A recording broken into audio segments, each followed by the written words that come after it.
must have been a sort of pleasant surprise for Mikel Arteta that he's had Myles, Lewis-Skelly and Ethan Nwaneri not just get into the squad but become important first team players. Yeah, well, it's an absolute result for him, really. I mean, you always want your homegrown players coming through. It's very, very important that the academy, the other players in the academy, see players getting an opportunity because it gives them a little bit of a lift as well. Saying, look, if we're good enough, we can get an opportunity. But they've really, I think they've really shocked everyone. I mean, sometimes you need that little bit of luck with certain injuries, and obviously they've been training well with the first team, and he's at one stage he's probably said, "I'm going to have to give them a go," and they haven't looked back really. So I'm really pleased for them. It's great for the fans as well because they always want to see homegrown players coming through the ranks.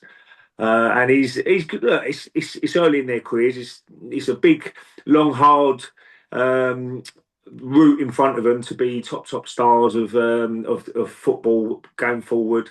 But if they can get the right people around them and keep working hard in training, which Mikel Arteta will demand, I'm sure, then they're going to be well, not they can be superstars because they've got everything going for them. To get an England call up already at a young age and score his first goal on his debuts, it's amazing, really. So, but I think he has got good people around him, which is so important. It really is. His mum's there. I sat next to his mum at the Dennis Bergkamp night, and I said, just be careful with all the agents and all that sort of stuff trying to knock on your door because that's what will probably be happening.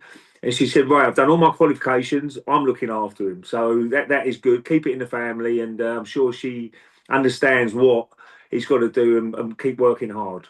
Yeah, I mean, you came through the ranks, Ray. What are the sort of potential pitfalls, not just sort of off the pitch, but on the pitch? What would your advice be to them to sort of get through and sustain and grow and become? Yeah, I think look, you're always going to get you're going to get big players that are playing alongside them because it's Arsenal. They demand big signings. You just got to try and compete. You just got to try and keep him. And as I said before, it's a lot of hard work. I mean, it was a little bit different for me when I come through. There's a lot more British players now. There's a lot more foreign players.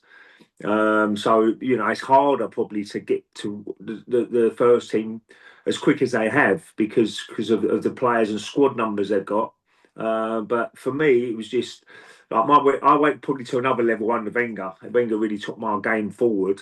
But again, every day, so that application, so that will to win, and just keep working hard because you can't get worse as a player when you train hard every week. You're only going to get better. So, and they're only young ages. So if they can keep working hard, I think they're going to have a massive futures for England and obviously Arsenal. Yeah, I mean, it's sort of handy for them, I guess, that they've come through together so they can look after each other and they're experiencing the same things Yeah, at the same absolutely. It time. does help. It really does. But as I said before, it gives everybody else a lift as well in that academy because you want to see players get an opportunity because certain players get a little bit frustrated. Maybe am I going to get a chance at Arsenal? But now they see two of their players alongside them who have been playing in the under 18s and 21s getting an opportunity. So it does give everybody a lift in academy as well as a player and saying, look, if I work hard as them and if I can improve like they have. I'm going to get an opportunity. So that's how they got to think in that academy. Yeah, and you talk about signings, and it's expected that with the new sporting director and there's a bit of money sloshing around, there'll be some big signings this summer. But of course, the other thing is that the pair of them are still on relatively sort of short-term contracts because of their age. So I'd imagine that securing their long-term future is pretty key as well. Well, I think it's quite important now. I mean, as much as you want to bring new players into the club, you've got to keep your core of best players as well. I mean, Saka, I don't know what he's got love. Gabriel was mentioned. Saliba's been mentioned. All those guys have had really good seasons year in, year out. So you've got to tie them down and say, look, a little bit like the Liverpool scenario at the moment with Salah and obviously Van Dijk and Trent. You got to keep your best players, keep adding to the best players, but you've also got to keep them because if you lose two or three players in that summer, then suddenly you're up against it again. So as much as bringing new players in is very very important for the club, you've got to keep the best players as well. So and then certainly they'll be on their radar to say, look, we've got to time down here to 5 or 6 year contracts, no doubt about that, and let them develop, let them try and improve, and they could be, as I said before, could be brilliant players for England and Arsenal. Do you think Arsenal are better at keeping players now because there was a time when players had to leave and for one reason. Absolutely, yeah. You can't let players go down to a year now. They've got all the control now, players, and if that happens, you can see what's happened at Liverpool now. They can walk out on free transfers, which is terrible, really, when you think about the financial side, what you're gonna lose, and plus you've got to replace them, which is you've got to spend big money. So give them the contracts what they need. And if suddenly something goes wrong and they don't want to play for the club, you're always going to get a good return for them in financial fees. So when it gets down to a year in the contract, I'm sure all their agents and all the people looking after them saying, "Oh, wait a minute, we're in a good position here. We'll either want that or we'll just see our contract out and we'll walk out on a free transfer." A little bit like Sol done at Tottenham.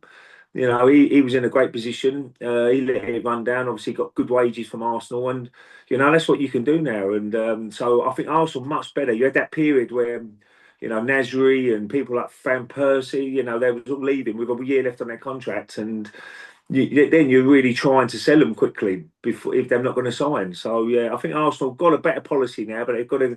You can always improve that, and I think that's very very important if you're going to keep the best players.